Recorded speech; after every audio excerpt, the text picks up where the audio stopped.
As you know, the special counsel released his findings today about their look into my handling of classified documents. I was pleased to see he reached a firm conclusion that no charges should be brought against me in this case. This was an exhaustive investigation going back more than 40 years, even into the 1970s when I was still a new United States Senator. The special counsel acknowledged I cooperated completely.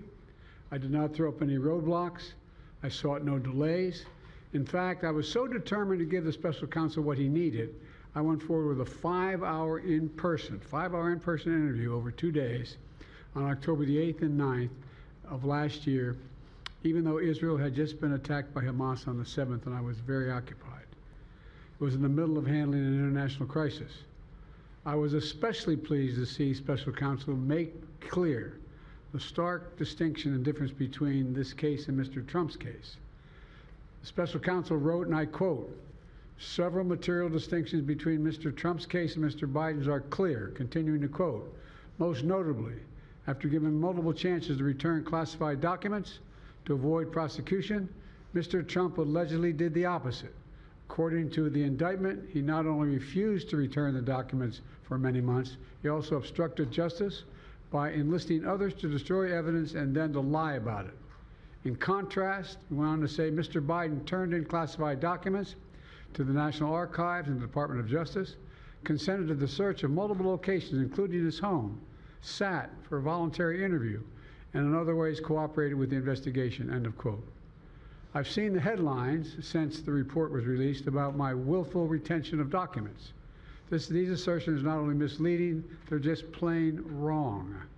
On page 215, if you had a chance, I know it's a thick document. On page 215, the report of the special counsel found the exact opposite. Here's what he wrote. "There is in fact a shortage of evidence that I willfully retained classified materials related to Afghanistan." On page 12, the special counsel also wrote for another documents, "The decision to decline criminal charges was straightforward. The evidence suggests that Mr. Biden did not willfully retain these documents. The evidence said I did not willfully retain these documents. In addition, I know there's some attention paid to some language in the report about my recollection of events. There's even reference that I don't remember when my son died. How in the hell dare he raise that? Frankly, when I was asked the question, I thought to myself, it wasn't any of their damn business. Let me tell you something. Some of you have commented, I wear since the day he died, every single day, the rosary he got from Our Lady of... Every Memorial Day we hold a service remembering him, attended by friends and family and the people who loved him. I don't need anyone to remind me when he passed away or passed away. Simple truth is I sat for a 5-hour interview over 2 days of events going back 40 years. At the same time I was managing an international crisis, their task was to make a decision about whether to move forward with charges in this case. That's their decision to make. That's the counsel's decision to make. That's his job. And they decided not to move forward. For any extraneous commentary, they don't know what they're talking about. It has no place in this report. The bottom line is the matter is now closed. I'm going to continue what I've always focused on, my job of being President of the United States of America. Now, thank you, and I'll take some questions. President Biden, something the special counsel said in his report is that one of the reasons you were not charged is because, in his description, you are a well-meaning elderly man with a poor memory. I'm well-meaning, and I'm an elderly man, and I know what the hell I'm doing. I've been president. I put this country back on its feet. I don't need his recommendation. It's totally out. How bad is your memory, and can you continue as president? My memory is so bad I let you speak. That's your memory has gotten worse, Mr. President? My memory is not gotten. My memory is fine. My memory. Take a look at what I've done since I become president. None of you thought I could pass any of the things I got passed. How'd that happen? You know, I guess I just forgot what was going on. Mr. President. Voters have concerns about your age. How are you going to assuage them? And do you fear that this report is only going to fuel further concerns about your age? Only by some of you. Mr. President. saying today, but do you take responsibility for at least being careless with classified material? I take responsibility for not having seen exactly what my staff was doing. It goes in and points out things that appeared in my garage, things that came out of my home, things that were moved not by me, but my staff.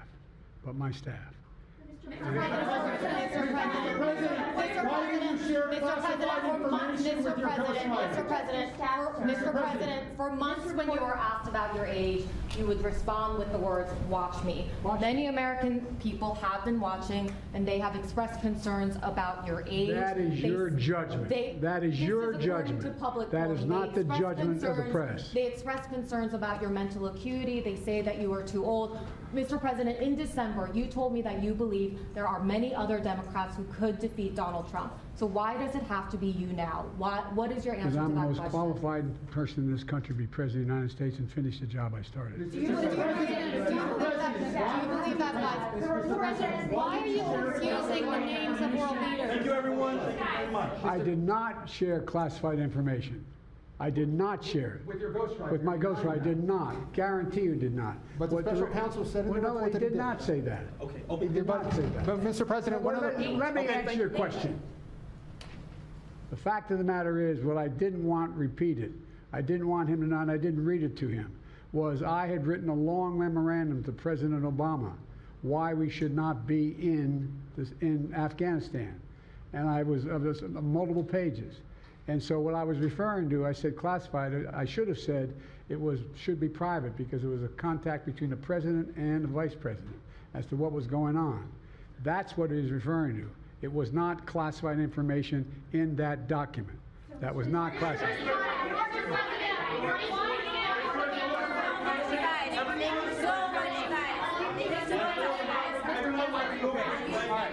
He called on me.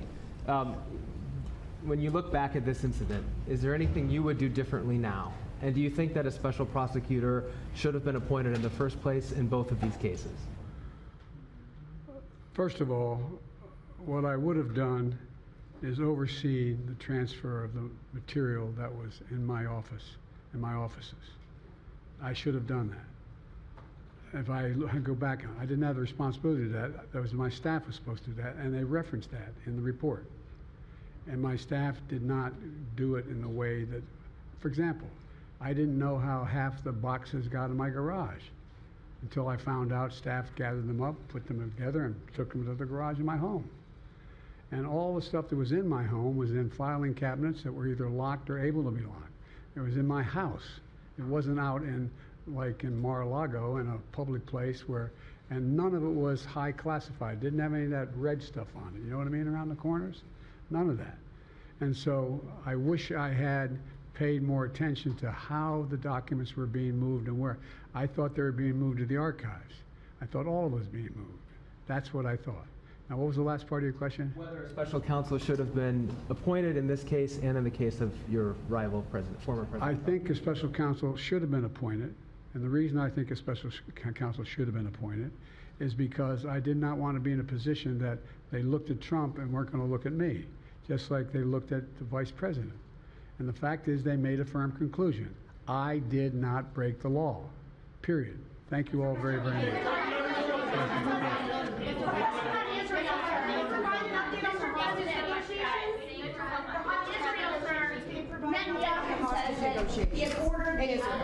The hostage negotiation, look.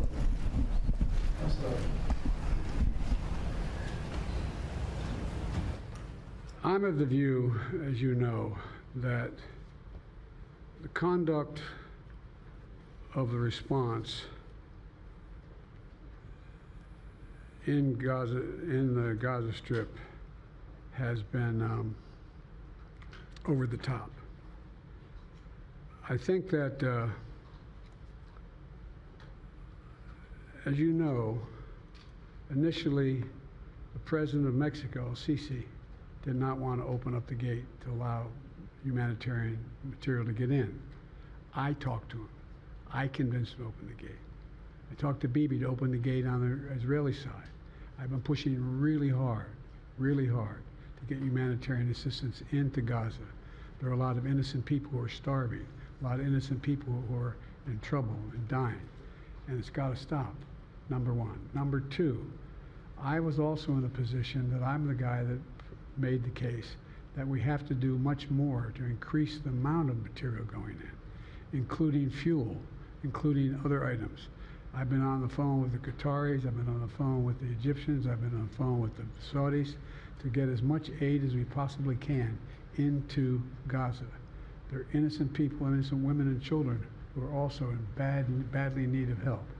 And so that's what we're pushing. And I'm pushing very hard now to deal with this hostage ceasefire because, I've been working tirelessly in this deal. How can I say this without revealing it?